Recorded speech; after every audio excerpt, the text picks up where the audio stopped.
ছাত্রছাত্রী, তোমাদেরকে প্রথমেই ধন্যবাদ জ্ঞাপন করব।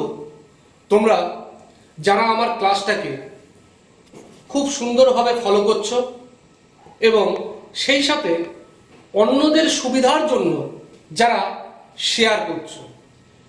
আজকে আমি আলোচনা করব পরবর্তী স্টেপ, ট্রান্সলেশন।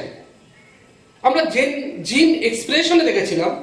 জিন এক্সপ্রেশন বলতে আমরা কি বুঝি, যে জিন তার বৈশিষ্ট্যকে কিভাবে প্রকাশ করবে। আমরা এই জিন এক্সপ্রেশনের ক্ষেত্রে দুটো ধাপ পাই। একটি কি ট্রান্সক্রিপশন, অপরটি কি ট্রান্সলেশন। একটু বলে নেই, ট্রান্সক্রিপশন বলতে আমরা বুঝি ডিএনএ থেকে যখন আরএনএ তৈরি হয় সেটাকে আমরা কি বলবো, ট্রান্সক্রিপশন। এবং ট্রান্সক্রিপশনে কি তৈরি হলো, আরএনএ তৈরি হলো। আর আরএনএটা যখন প্রোটিন উৎপন্ন করবে তখন তাকে আমরা বলবো ট্রান্সলেশন। যেমন এখানে তৈরি করেছিল কি, ডিএনএ তৈরি করেছিল এমআরএনএ, এমআরএনএ তৈরি করলো কি, প্রোটিন। অর্থাৎ জিন তার বৈশিষ্ট্য কি ভাষায় প্রকাশ করবে, জিন তার বৈশিষ্ট্য প্রোটিনের ভাষায় প্রকাশ করবে। আমরা এবার জেনে নেই যে প্রোটিনটা কি। প্রোটিন হলো অসংখ্য অ্যামাইনো অ্যাসিডের একটা সমষ্টি। যে অ্যামাইনো অ্যাসিডগুলো আমাদের দেহে থাকে, আমাদের দেহে সাধারণত 20 ধরনের অ্যামাইনো অ্যাসিড থাকে। তাহলে দেখো, এখানে একটা অ্যামাইনো অ্যাসিড, এখানে একটা অ্যামাইনো অ্যাসিড, এখানে একটা অ্যামাইনো অ্যাসিড, এখানে একটা অ্যামাইনো অ্যাসিড। এই অ্যামাইনো অ্যাসিডগুলো কি দ্বারা যুক্ত থাকে, পলিপেপটাইড বন্ধনী দ্বারা যুক্ত থাকে। তাহলে প্রোটিন আমরা বলতে পারি কি, যে অ্যামাইনো অ্যাসিডের পলিমার। তাহলে এবার এই যে প্রোটিন সাধারণত তোমরা এর আগেই জানো যে প্রোটিন সাধারণত 3 ধরনের।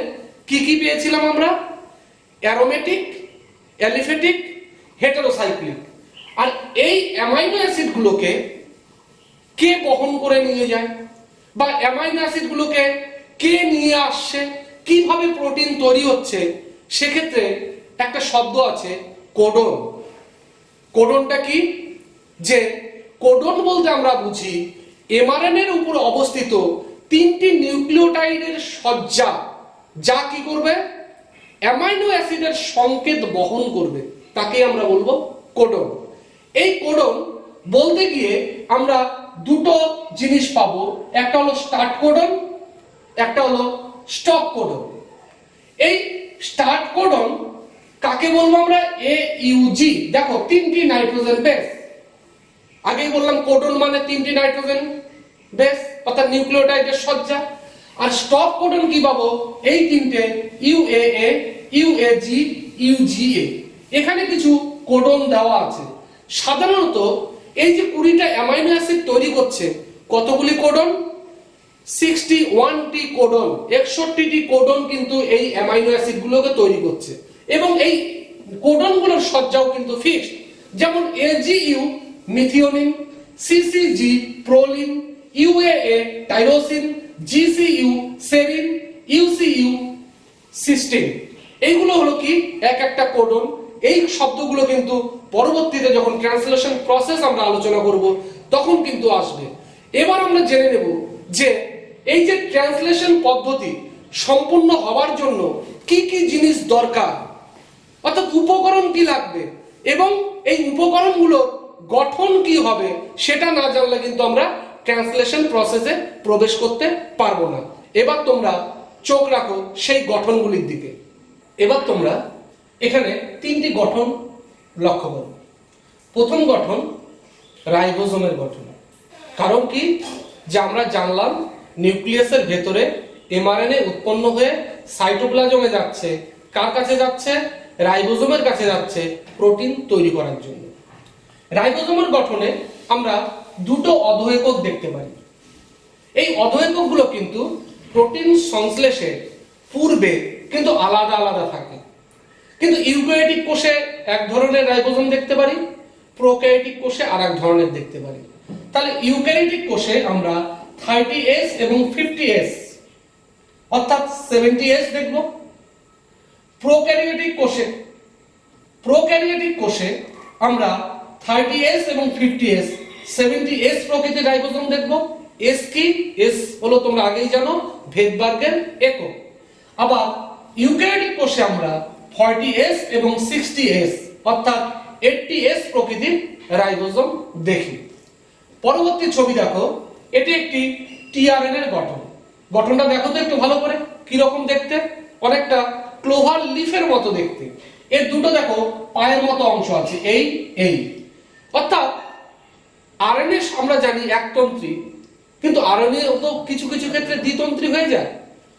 একটা রশি লম্বা না করে যদি সেটা ঘুরিয়ে কাছাকাছি নিয়ে আসি, তখন কি হবে? পাশাপাশি তো তখন নাইট্রোজেন বেসগুলো চলে আসবে, তখন তারা বন্ড করবে। তাহলে এই 3 প্রাইম প্রান্ত একটু কিন্তু লম্বা, মাথায় রাখবে 5 প্রাইম প্রান্ত কিন্তু ছোট। অর্থাৎ এটা একটাই তন্ত্রী ছিল এবং পেঁচিয়ে গেছে। এর কিছু অংশ, এই যে 3 প্রাইম প্রান্ত অংশ, এখানে কিন্তু 3টে নাইট্রোজেন বেস থাকে। এই অংশটাতে কি হবে? অ্যামাইনো অ্যাসিড যুক্ত হবে, অর্থাৎ এই অংশটা হলো অ্যামাইনো অ্যাসিড বাইন্ডিং সাইট। ঠিক ঠিক উল্টো পাশে দেখো একটা মাথার মতো অংশ, যে অংশটাকে আমরা বলবো কি অ্যান্টিকোডন লুপ। অর্থাৎ এগুলো কোডন, এই বেসগুলোর অপোজিট কোডন যখন থাকবে তখন তাকে আমরা কি বলবো? অ্যান্টিকোডন। তাহলে এটার গঠন হলো কি একটা ক্লোভার লিফের মতো। এই গঠনটা কিন্তু তোমরা মাথায় রাখবে। যেমন এখানে আরো কিছু জিনিস আছে, এটাকে ডি লুপ বলা হয়, এগুলোকে ডি স্টেম বলা হয়। তোমরা টিআরএন এর গঠন যখন আলোচনা করব তখন তোমরা ভালোভাবে আরো জেনে নেবে, শুধু এখন এতটুকুই জানো। এবার এই গঠনটা কি ধরনের? এটা লম্বা গঠন, যেটা কোথায় তৈরি হয়েছিল? নিউক্লিয়াসের ভেতরে, নিউক্লিয়াস থেকে বেরিয়ে এলো। এই এমআরএনএ এর গঠনে কিন্তু কি বিভিন্ন অংশ আমরা দেখতে পাচ্ছি। বিভিন্ন অংশগুলো কি? প্রথম এই প্রান্তটা হলো 5 প্রাইম প্রান্ত, এই প্রান্তটা হলো 3 প্রাইম প্রান্ত। এই 5 প্রাইম প্রান্তে আমরা মিথাইল বেস অর্থাৎ মিথাইল গ্রুপ যুক্ত কিছুটা অংশ দেখতে পারি, যাকে আমরা বলি কিন্তু ক্যাপ। এই অংশটুকু হলো ক্যাপ। তার পরবর্তীতে আমরা যে অঞ্চলটা পাবো, এখানে 10 থেকে 100টি নাইট্রোজেন বেস সমৃদ্ধ অঞ্চল দেখতে পারবো, যাকে বলা হয়, এর আগে এই অংশটুকু কিন্তু কোডিং করতে পারে না, অর্থাৎ প্রোটিন সংশ্লেষে অংশগ্রহণ করে না। এই অংশটাকে বলবো আমরা নন কোডিং রিজিয়ন 1। তারপরেই কিন্তু এখানে হাজির থাকবে কে? প্রারম্ভিক কোডন, স্টার্ট কোডন। কে থাকবে? A U G. তারপরে কিন্তু পর পর কোডগুলো কিন্তু অর্থাৎ নাইট্রোজেন বেসগুলো এখানে সজ্জিত থাকবে এবং 3টে করে অংশ নিয়ে কিন্তু একটা কোডন কিন্তু গঠন করবে। এই একটা কোডন, এই একটা কোডন, এই একটা কোডন, এইভাবে কোডগুলো রয়ে গেছে।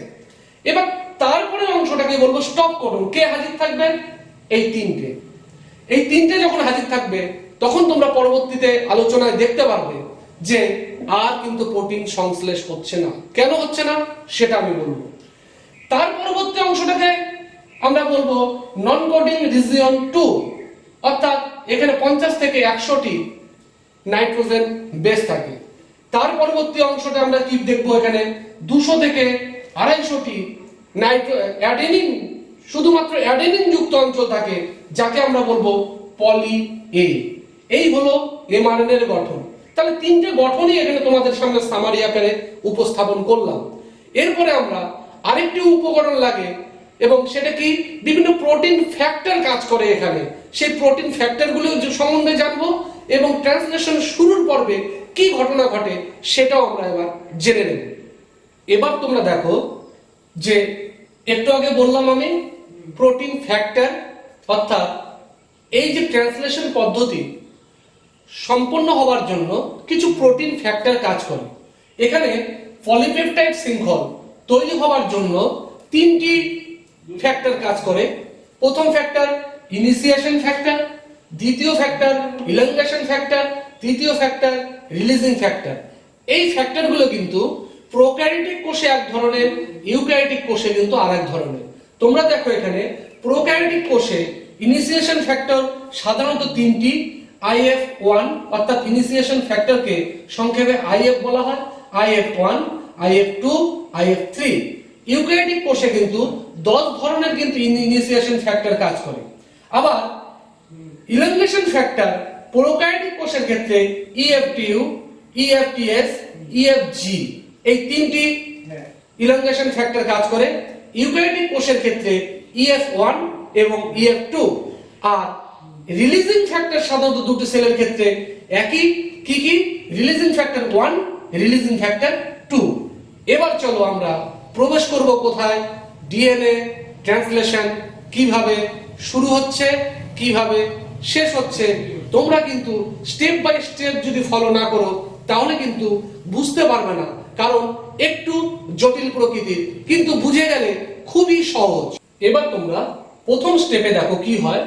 অ্যামাইনো অ্যাসিডের সক্রিয়করণ। অ্যামাইনো অ্যাসিডের সক্রিয়করণ এক্ষেত্রে কি হচ্ছে? অ্যামাইনো অ্যাসিড এটিপির সাথে যুক্ত হয় অ্যামাইনো অ্যাসাইল টিআরএনএ সিনথেটেস উৎসেচক এবং ম্যাগনেসিয়ামের উপস্থিতিতে কি তৈরি করছে? অ্যামাইনো অ্যাসিড এএমপি যৌগ এবং পাইরোফসফেট। এই পাইরোফসফেট পরবর্তীতে কি হয় যে পাইরোফসফেটেস উৎসেচকের সহায়তায় জল যুক্ত হয়ে শক্তি উৎপন্ন করে। দ্বিতীয় ধাপে কি হচ্ছে? ঠিক এই যৌগটাই কি আসলো? অ্যামাইনো অ্যাসিড, অ্যাডিনোসিন মনোফসফেট এবং বলতে এনজাইম যৌগ, এর সাথে টিআরএনএ সিনথেটেস উৎসেচকের সহায়তায় কি উৎপন্ন করছে? Amino acid, tRNA, adenosine monophosphate এবং এনজাইম। এখানে একটা জিনিস মনে রাখতে হবে যে প্রোক্যারিওটিক সেলে প্রথম যে সক্রিয় হচ্ছে টিআরএনএটি সেটা হলো ফরমাইল গ্রুপ যুক্ত, এবং যে উৎপন্ন হচ্ছে সেটা কি? মেথিওনিন অ্যামাইনো অ্যাসিড, যাকে কিন্তু F-MET টিআরএনএ বলা হয়। এবার আমরা পরবর্তী ধাপে প্রবেশ করব। তাহলে আমরা কি পেলাম? প্রোক্যারিওটিক সেলের ক্ষেত্রে কিন্তু পেলাম কি? F-MET tRNA. এবার তোমরা পরবর্তী স্টেপের দিকে দেখো। এটা কি? আমি বলেছিলাম কি যে ট্রান্সলেশন শুরু হওয়ার পূর্বে এমআরএনএ এবং রাইবোজোমের দুটো অধঃএকক সব আলাদা আলাদা থাকে। এবার ট্রান্সলেশন শুরু হবে। এটা কি? এমআরএনএ। এখানে কি আছে? রাইবোজোমের ছোট অধঃএকক 30S।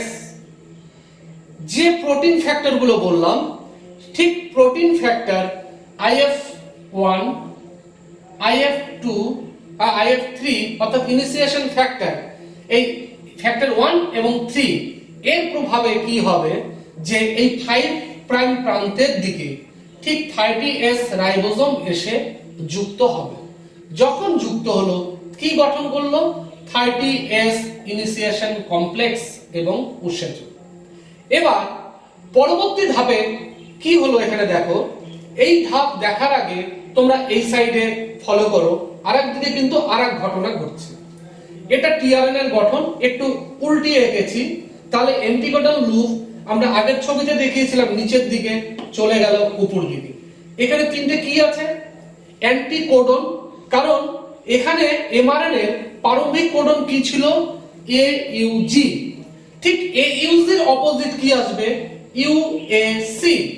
তাহলে প্রারম্ভিক কোডন যুক্ত টিআরএনএ, তাহলে এই প্রারম্ভিক কোডন যুক্ত টিআরএনএ অ্যাক্টিভেট হয়ে কি গঠন করেছিল? F-MET tRNA. অর্থাৎ এখানে ইনিশিয়েশন ফ্যাক্টর 2 এর প্রভাবে কি গঠন করবে?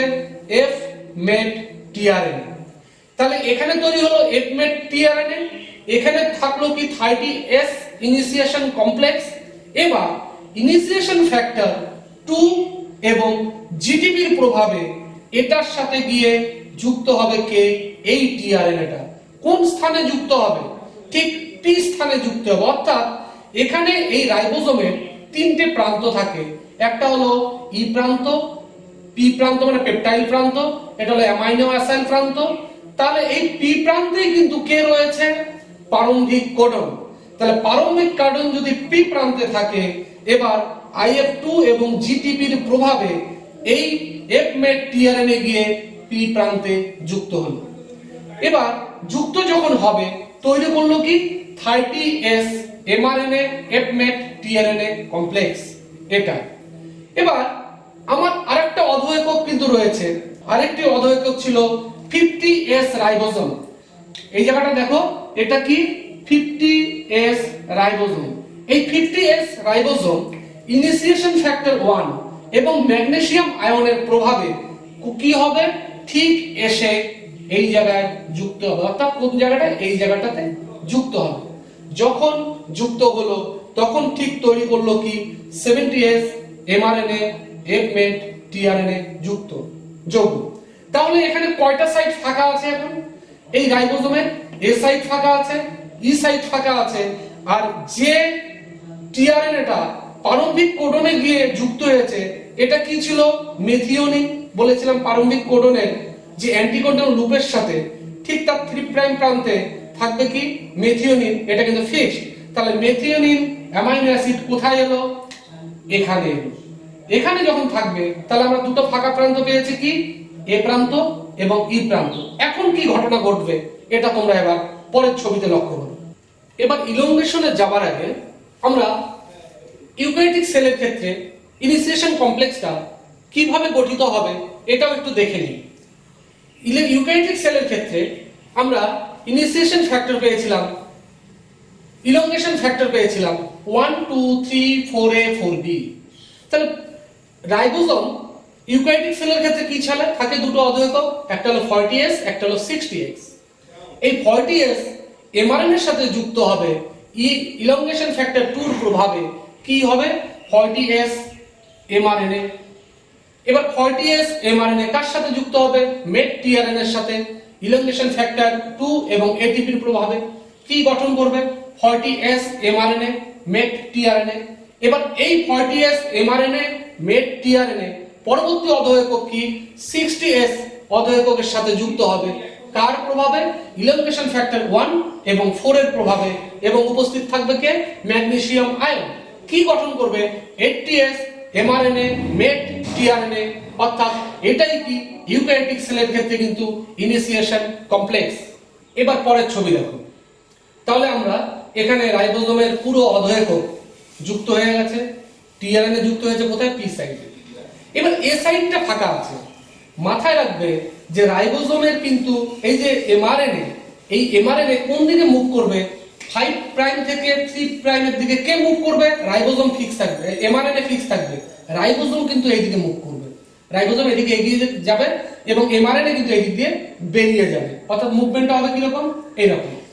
এবার যখন পরবর্তী এ সাইডে আরেকটি কোডন এসে হাজির হবে, ধরলাম পরবর্তী এ সাইডে এখানে কোডন এসে কি হাজির হলো? AGU। তাহলে AGU যখন এখানে হাজির হবে তখন কিন্তু এই ছোট অধঃকক ওকে কিন্তু রিড করবে। যে যখনই রিড করবে, অর্থাৎ এখানে যে কোডনটা আছে একে যখনই রিড করবে তখনই কিন্তু সাইটোপ্লাজমের মধ্যে পুরো ঘটনাটা কিন্তু ঘটছে কিন্তু কোষের সাইটোপ্লাজমের মধ্যে থেকে এবার কিন্তু এখানে দেখতে পাচ্ছি একটা টিআরএনএ পড়ে আছে। এরকম অসংখ্য টিআরএনএ, অ্যামাইনো অ্যাসিড যুক্ত অসংখ্য টিআরএনএ পড়ে আছে। তাহলে এখানকার এটার মধ্যে ছিল কি AGU। এর অ্যান্টিকোডন লুপ কোনটা? এটা এসে কোথায় হাজির হলো? এ সাইডে। এবার এ যখন গিয়ে এ সাইডে হাজির হবে ঠিক এর পায়ের মধ্যেও একটা আছে, অ্যামাইনো অ্যাসিড আছে। এই অ্যামাইনো অ্যাসিড, এই একটা অ্যামাইনো অ্যাসিড, এই একটা অ্যামাইনো অ্যাসিড। এবার কি হবে? যখন এ পরবর্তী ঘাটের দিকে এই দিকে মুভ করে এগিয়ে যাবে তখনই পি সাইডটা থেকে কি হবে? এই প্রথম যে টিআরএনএ ছিল এইখানে চলে আসবে। এইখানে যখনই আসবে এই অ্যামাইনো অ্যাসিডটাকে এখান থেকে ছেড়ে দেবে। যখন ছেড়ে দেয় তখন কি হয়? এখানে ইলংগেশন ফ্যাক্টর কাজ করে EFTU EFTS। এই EFTU এবং EFTS এরা দুজন কি করে? এইখান থেকে mRNA কে অ্যামাইনো অ্যাসিডকে ছাড়ার জন্য ডিটাচ করতে কিন্তু সাহায্য করে। তাহলে এরা মুভ করলো এইদিকে, ই সাইডে টিআরএনএ এলো। তাহলে কোন টিআরএনএটা এলো? এই পি সাইডের টিআরএনএটা ই সাইডে এলো, এই সাইডের এ সাইডের টিআরএনএটা পি সাইডে এলো। দুটো অ্যামাইনো অ্যাসিড কি হলো? এরকম কিন্তু বন্ড তৈরি হলো। তাহলে এটা বন্ড কি? পলিপেপটাইড বন্ড, অর্থাৎ পেপটাইড বন্ড। এইভাবে অনবরত mRNA কিন্তু কি হবে? এই দিক দিয়ে বেরোতে থাকবে। রাইবোজোম এর মধ্যে কি হবে? এটা টেমপ্লেট হিসেবে কাজ করছে, ছাঁচ হিসেবে কাজ করছে। এবার অসংখ্য অ্যামাইনো অ্যাসিড পরপর যুক্ত হবে। এই যুক্ত হতে হতে এমন একটা জায়গায় এসে পড়বে, ঠিক ধরলাম এখানে চলে এসছে রাইবোজোমটা চলে এসছে এখানে। এখানে যখন এলো, এখানে দেখা গেল একটা কোডন পেল UAA, দেখো stop codon UAA, UAG, UGA। মাথায় রাখবে যে স্টপ কোডন এ সাইডে হলে UAA, UAG, UGA, তখন রিলিজিং ফ্যাক্টর কিন্তু RF1, RF2, RF3 কিন্তু সঙ্গে সঙ্গে কিন্তু চিহ্নিত করে। RF1 সাধারণত UAG এবং UAA কে চিহ্নিত করে, RF2 সাধারণত UAA এবং UGA কে চিহ্নিত হবে।